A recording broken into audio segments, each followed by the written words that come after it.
Haris memaparkan materi dalam waktu maksimal 10 menit. Kepada para siswa waktu dan tempat saya persilakan. Perkenalkan, nama saya Bapak Pangestu. Saya akan merepresentasikan dengan judul teknologi dalam proses pembelajaran. Dengan latar belakang teknologi di masa sekarang sudah berkembang sangat pesat. Perkembangan teknologi informasi yang semakin pesat di era globalisasi saat ini tidak bisa dihindari lagi pengaruhnya terhadap dunia pendidikan. Tuntutan global untuk dunia pendidikan untuk selalu senantiasa menyesuaikan perkembangan teknologi terhadap usaha dalam peningkatan mutu pendidikan, terutama penyesuaian penggunaan teknologi informasi dan komunikasi bagi dunia pendidikan, khususnya pada proses pembelajaran.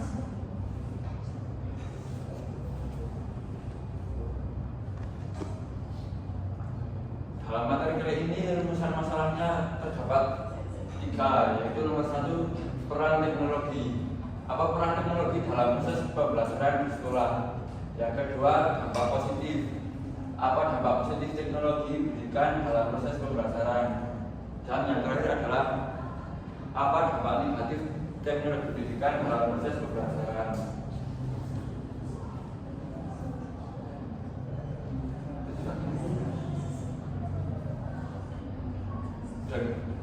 Dengan tujuan memaparkan peran teknologi dalam proses pembelajaran dan mengidentifikasi dampak positif teknologi dengan tujuan memaparkan peran teknologi dalam proses pembelajaran dan mengidentifikasi dampak positif teknologi dalam proses pembelajaran serta mengidentifikasi dampak negatif teknologi dalam proses pembelajaran. Pembahasan yang pertama yaitu peran teknologi. Yang pertama adalah membangun jaringan komunikasi kolaboratif antara guru, dosen, siswa, dan sumber pelajaran, yaitu antara lain bisa memanfaatkan aplikasi seperti WhatsApp, Google Meet, Zoom, serta jaringan lain untuk saling berkomunikasi. Yang kedua, menyediakan berbagai penyelesaian masalah yang rumit, realistik, dan aman. Teknologi menyediakan software dan beberapa website yang untuk digunakan untuk menunjang kebutuhan yang membantu jalannya pendidikan dan proses pembelajaran. Yang ketiga, membangun dan membentuk makna secara aktif melalui internet untuk mencari riset, mutakhir, foto, dan video.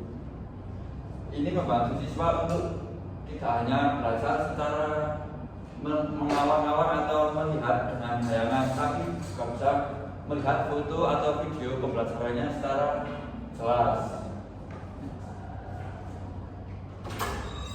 Selanjutnya ada dampak positif. Yang pertama, memudahkan akses terhadap informasi, yaitu menyediakan berbagai informasi hingga e-book, artikel ilmiah, hingga video pembelajaran. Yang kedua, inovasi dunia pendidikan semakin berkembang. Ini juga dapat membantu siswa belajar sesuai waktu dan sesuai dimana. Yang kedua adalah inovasi dunia pendidikan semakin berkembang. Ini bisa digunakan dan didapatkan untuk siswa belajar dimanapun dan kapanpun atau dengan waktu yang fleksibel. Selanjutnya, yang ketiga adalah sistem administrasi pendidikan berkembang. Ini bisa jadi untuk pengumpulan otomatisasi tugas, pengelolaan data yang lebih baik, dan pemangkasan biaya. Yang terakhir ada dampak negatif. Satu, menyebabkan ketergantungan.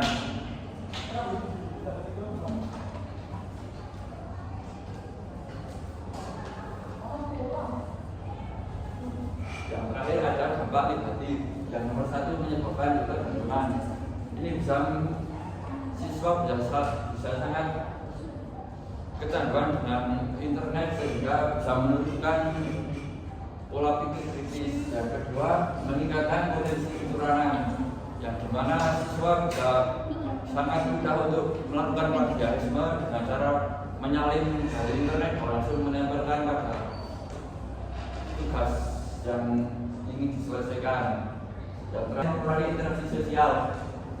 Kenapa bisa mengurangi interaksi sosial? Karena dengan adanya internet yang sangat cepat untuk mengirimkan jawaban yang kita butuhkan, kita tidak bisa langsung untuk bekerja kelompok dengan teman kita. Ya, terakhir ini kesimpulannya adalah teknologi dalam pendidikan bisa diartikan sebagai pegangan secara sistematis dan suatu proses yang kompleks dan terpadu. Teknologi pendidikan adalah teori dan praktek dalam desain, pengembangan, dan evaluasi terhadap sumber dan proses waktu belajar. Fungsi teknologi adalah sebagai alat ilmu dan informasi. Sekian dari saya, terima kasih. Wassalamualaikum warahmatullahi wabarakatuh. Baik, terima kasih kepada saudara Ida yang telah memaparkan materi dengan sangat luar biasa. Yang kedua, pemaparan hasil diskusi panel akan disampaikan oleh saudari Laya Ramadhani. Kepadanya, waktu dan tempat saya persilakan.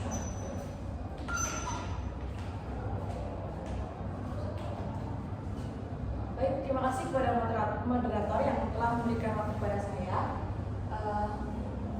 Di sini saya akan sedikit memaparkan materi mengenai implementasi pendidikan karakter berbasis nasionalisme.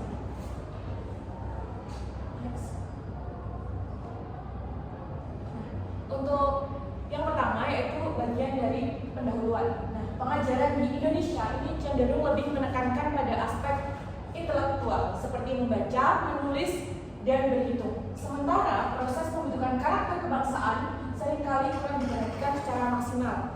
Nah, oleh karena itu, pendidikan karakter itu merupakan proses pembelajaran yang bertujuan untuk membentuk nilai-nilai moral dan sikap positif pada siswa agar menjadi pribadi yang bermartabat dan beretika, sehingga para siswa-siswa yang ada di Indonesia tidak hanya pandai dalam aspek intelektual, tapi juga dalam karakternya. Selanjutnya, baik, ada unsur masalah. Yang pertama, bagaimana implementasi pendidikan karakter nasionalisme berbasis nasionalisme. Yang kedua, bagaimana faktor dan hambatan dalam pelaksanaannya. Selanjutnya tujuannya untuk mendeskripsikan bagaimana implikasi pendidikan karakter berbasis nasionalisme. Yang kedua adalah menganalisis faktor pendukung dan hambatan yang dihadapi. Untuk melakukan penelitian ini, metodologi yang saya pakai adalah studi pustaka, yaitu dengan menganalisis proses pelaksanaan pendidikan karakter berbasis nasionalisme, juga faktor pendukung dan hambatan yang diperoleh melalui berbagai informasi penyaji data seperti jurnal dan website. Selanjutnya, ada hasil penelitian. Yang pertama adalah implikasi pendidikan karakter. Nah, di sini ada 5 poin dalam implikasi pendidikan karakter di pendidikan Indonesia. Yang pertama adalah pembelajaran nilai Pancasila dan kewarganegaraan. Ini dicontohkan dengan mengajarkan nilai Pancasila dan kewarganegaraan secara formal dalam kurikulum seperti mata pelajaran Pancasila atau PKN seperti itu. Nah, yang kedua adalah kegiatan rutin sekolah. Dicontohkan dengan melaksanakan upacara bendera setiap hari Senin dan peringatan Hari Nasional. Yang ketiga adalah kegiatan ekstrakurikuler, ada pramuka, paskibra, LDKS, dan PKB, yaitu pendidikan karakter bangsa. Yang keempat ada peran guru dan tenaga pendidik, yaitu guru aktif membina karakter dan memberikan teladan sikap nasionalis. Yang terakhir adalah kolaborasi dengan institusi eksternal, yaitu melibatkan fasilitator pembinaan kedisiplinan dan nasionalisme melalui berbagai kegiatan. Selanjutnya, ada hasil penelitian. Yang pertama yaitu faktor pendukung. Ini yang pertama adalah dukungan lingkungan sekolah. Nah, ini mencakup kebijakan dari sekolah yang mengutamakan penguatan penguatan nilai kebangsaan, fasilitas dan budaya sekolah yang positif untuk mendorong siswa berpartisipasi aktif dalam setiap kegiatan. Yang kedua adalah keterlibatan guru yang konsisten. Nah, guru sebagai teladan atau motivator dalam pembelajaran membantu siswa dalam memahami makna kebangsaan secara mendalam. Yang ketiga adalah kegiatan sekolah yang beragam, seperti yang tadi disebutkan adalah ada pramuka, kemudian paskibra, kemudian kegiatan LDKS. Itu membantu itu merupakan aktivitas yang melibatkan aksi nyata untuk membangun semangat kebangsaan secara langsung. Kemudian faktor hambatan yang pertama adalah pengaruh sosial dan globalisasi. Nah, pengaruh media sosial dan budaya asing bisa mempengaruhi sikap dan perilaku siswa sehingga kurang menaruh perhatian pada nilai nasionalisme. Kemudian rendahnya partisipasi orang tua, itu tidak adanya keterlibatan orang tua dalam mendukung pendidikan karakter. Jadi pendidikan karakter hanya diterapkan di sekolah, tetapi di rumah orang tua tidak mendukung kegiatan tersebut secara penuh seperti itu. Kemudian yang terakhir adalah fasilitas dan sarana yang tidak memadai serta kurangnya motivasi siswa. Nah, ini terbatasnya sarana dan prasarana bisa menghambat pelaksanaan program secara maksimal. Kemudian siswa juga acuh atau kurang menyadari pentingnya nilai nasionalisme dapat menjadi hambatan dalam penerapan karakter. Baik, kesimpulannya, berdasarkan pembahasan dan hasil tersebut dapat disebutkan bahwa implementasi pendidikan karakter berbasis nasional merupakan aspek yang sangat penting dalam membentuk generasi muda yang berkualitas serta bertanggung jawab terhadap dirinya, bangsa, dan negara. Dengan demikian, pendidikan karakter harus terus dilaksanakan dan dikembangkan dalam menghadapi perubahan zaman. Untuk yang terakhir adalah saran yang pertama kepada tenaga pendidik menjadi teladan sikap nasionalisme dalam kehidupan sehari-hari. Yang kedua, peserta didik dapat meningkatkan kesadaran dan rasa tanggung jawab sebagai warga negara serta membangun sikap kritis dan positif terhadap pengaruh globalisasi.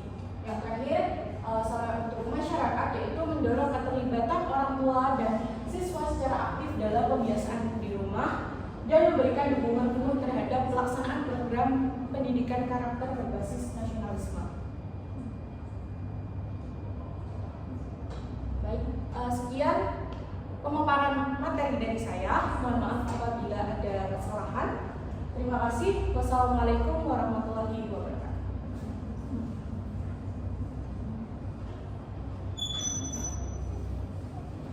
Terima kasih saya ucapkan kepada saudari Laya yang telah memaparkan materinya. Pemaparan materi yang terakhir akan disampaikan oleh saudari Siti Muladika. Waktu dan tempat saya persilakan.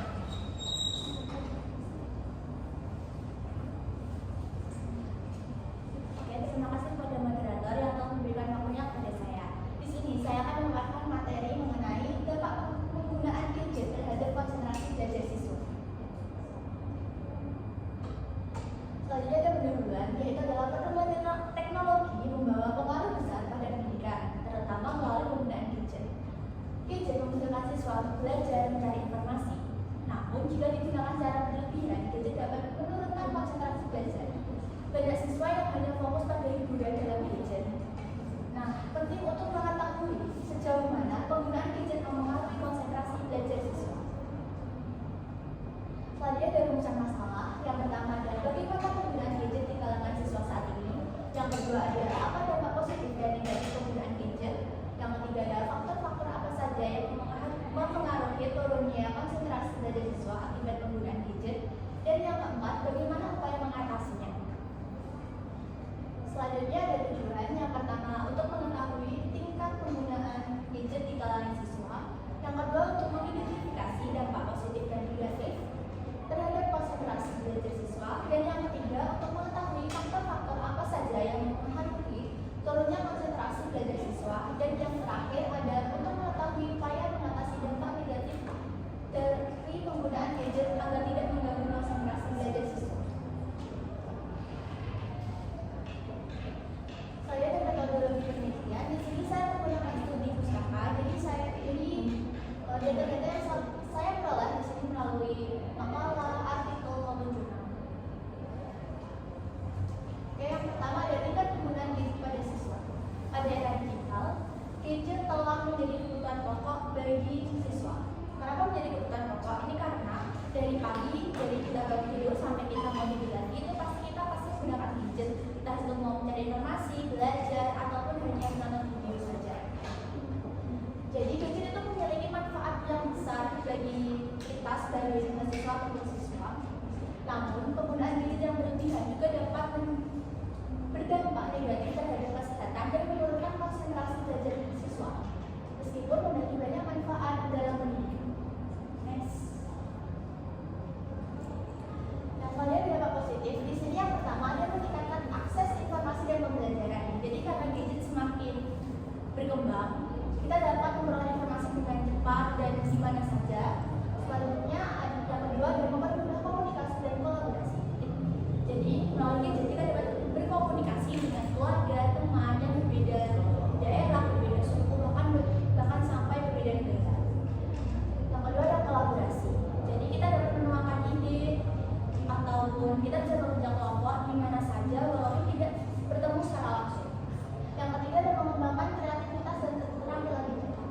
Jadi kita bisa editing video, lalu kita bisa mengedit foto ataupun yang lainnya, itu kita bisa mengembangkannya melalui gadget. Terus ada keterampilan digital. Jadi pada masa yang modern sekarang banyak pekerjaan yang menuntut untuk kita terampil dalam digital. Jadi kita bisa memanfaatkan gadget untuk keterampilan digital. Namun juga ada dampak negatifnya. Yang pertama adalah notifikasi gangguan konsentrasi dan penurunan konsentrasi yang ada. Jadi biasanya kita itu cuma menggunakan gadget itu hanya nonton video, main game online, itu bisa mengganggu konsentrasi kita karena kita lebih fokus kepada gadget. Lalu dengan kita hanya berkonsentrasi, kita akan tingkat belajar kita akan menurun, jadi itu bisa mengganggu konsentrasi akademik kita. Yang kedua ada ketergantungan dan kecanduan. Seperti yang tadi saya sudah jelaskan bahwa gadget itu juga kebutuhan pokok karena kita menggunakan gadget dari pagi hingga malam. Jadi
Selanjutnya ada saran agar penggunaan gadget memberikan dampak positif. Siswa perlu menggunakan gadget secara bijak dan seimbang, batasi waktu, dan hanya menggunakannya hal yang bermanfaat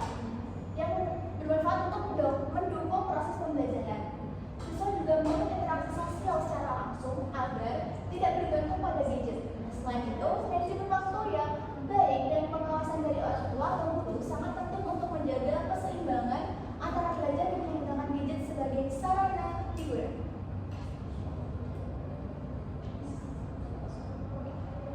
Oke, sekian pemaparan presentasi dari saya. Sekian, terima kasih.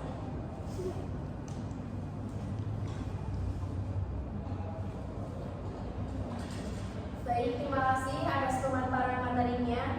Semoga materi yang mereka sampaikan dapat bermanfaat bagi kita semua. Selanjutnya kita masuk pada sesi tanya jawab. Baik, izinkan saya memberikan pertanyaan kepada masing-masing panelis. Silakan setelah saya memberikan pertanyaan bisa langsung dijawab. Yang pertama, pertanyaan saya berikan kepada saudari Ibra. Pertanyaannya, dengan adanya penggunaan teknologi yang berlebihan dapat mengganggu fokus belajar dan menurunnya interaksi sosial siswa. Bagaimana cara mengatasi agar teknologi dapat digunakan dengan bijak dalam kegiatan belajar mengajar? Menjawab. Jadi sebagai guru kita harus memiliki batasan atau aturan untuk setiap siswa-siswanya, atau bisa juga dengan pembuatan aturan jadwal yang bisa membantu mengontrol itu kecanduan. Selanjutnya terus ada mungkin cara belajar yang bervariasi dengan cara belajar menggunakan gadget tetapi fokus dengan pelajarannya, tidak malah berbanding dengan yang diinginkan. Terus selanjutnya ada tingkatkan kesadaran. Sebagai guru kita harus menjelaskan dampak-dampak negatif jika kita terlalu berlebihan dalam menggunakan teknologi yang tidak sesuai untuk peruntukannya. Terima kasih. Pertanyaan yang kedua saya berikan kepada saudari Layar Ramadhani. Pertanyaannya, berdasarkan hasil penelitian yang Anda angkat, ada beberapa faktor pendukung pendidikan berkarakter. Salah satunya keterlibatan guru yang konsisten. Namun ada beberapa sekolah yang kualitas dan jumlah SDM gurunya itu kurang memadai. Bagaimana cara mengatasi agar proses pembentukan karakter siswa tetap berjalan dengan optimal?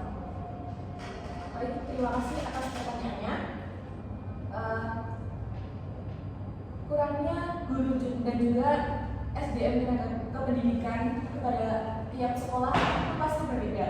Nah, salah satu cara untuk mengatasi hal tersebut yaitu semua elemen masyarakat, tidak hanya guru, namun juga bisa juga komunitas sekolah ataupun fasilitator dari luar sekolah yang paling utama yaitu orang tua dan juga pemerintah dapat mendukung pendidikan karakter berbasis nasional pada siswa.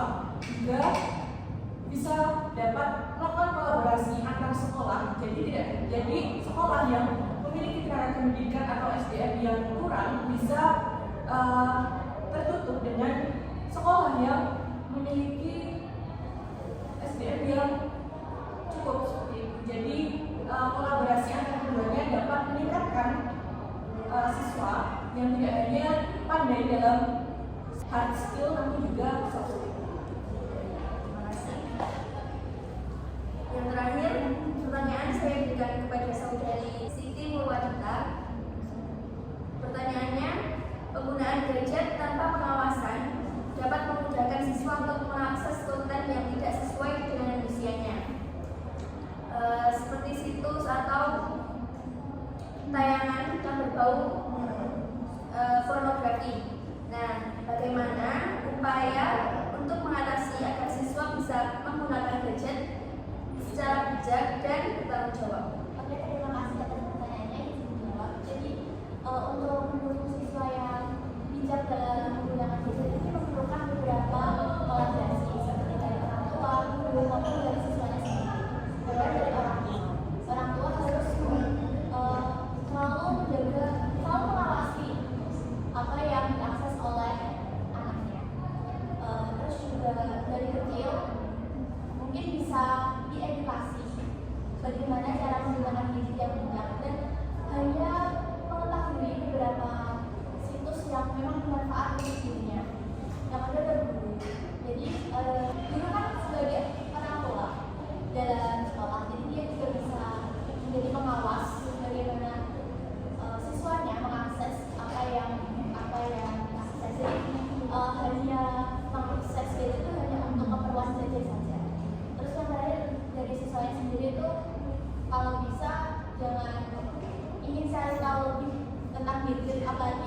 Pangestu, dan yang ketiga layanan materi. Jadi ringkasan materinya, yang pertama yang disampaikan oleh Saudara Ibra Pangestu berjudul Teknologi dalam Proses Pembelajaran. Perkembangan teknologi yang besar pada era globalisasi diharapkan untuk pendidikan menjadi lebih meningkat dan dapat memudahkan proses pembelajaran. Ringkasan materi yaitu disampaikan oleh Ibra Pangestu, materi 1 berjudul Teknologi dalam Proses Pembelajaran. Perkembangan teknologi yang besar pada era globalisasi diharapkan untuk pendidikan menjadi lebih meningkat dan dapat memudahkan proses pembelajaran, yang berisi tentang peran, dampak positif dan negatif. Yang kedua disampaikan oleh Saudara Laya berjudul Implementasi Pendidikan Karakter Berbasis Nasionalisme. Pengajaran di Indonesia cenderung lebih menekankan aspek intelektual, sedangkan pembentukan karakter kurang diperhatikan. Padahal yang hal yang terpenting adalah karakter dan sikap positif siswa, berisi tentang implikasi, faktor pendukung serta hambatan. Materi yang ketiga disampaikan oleh Saudara Siti Purwakita berjudul Dampak Penggunaan Gadget terhadap Konsentrasi Belajar Siswa. Penggunaan gadget memiliki dampak positif dan juga negatif. Oleh karena itu, siswa harus dapat mengatur penggunaan gadget dengan tepat, berisi tentang tingkat penggunaan gadget, mengidentifikasi dampak positif dan negatif, faktor-faktor serta upaya yang dilakukan. Jika ada pada sesi tanya jawab, di sini saya akan menerangkan kembali terkait pertanyaan dan jawaban yang ada. Pertama, pertanyaan ditujukan kepada Saudara Ibra. Dengan adanya penggunaan teknologi yang berlebihan dapat mengganggu fokus belajar dan menurunkan interaksi sosial siswa. Bagaimana cara mengatasi agar teknologi dapat digunakan dengan bijak dalam kegiatan belajar mengajar? Jawaban yang diberikan Saudara Ibra yaitu: pertama, sebagai guru kita harus memiliki batasan dan membuat jadwal. Kedua, gunakan gadget tetapi tetap fokus terhadap materi. Ketiga, jelaskan juga dampak negatif. Kemudian Saudara Raya, bagaimana cara mengatasi agar proses pembentukan karakter siswa tetap optimal? Untuk semua elemen masyarakat, yang paling penting orang tua lebih mendukung. Yang ketiga ada pertanyaan dari Saudara Dita, bagaimana upaya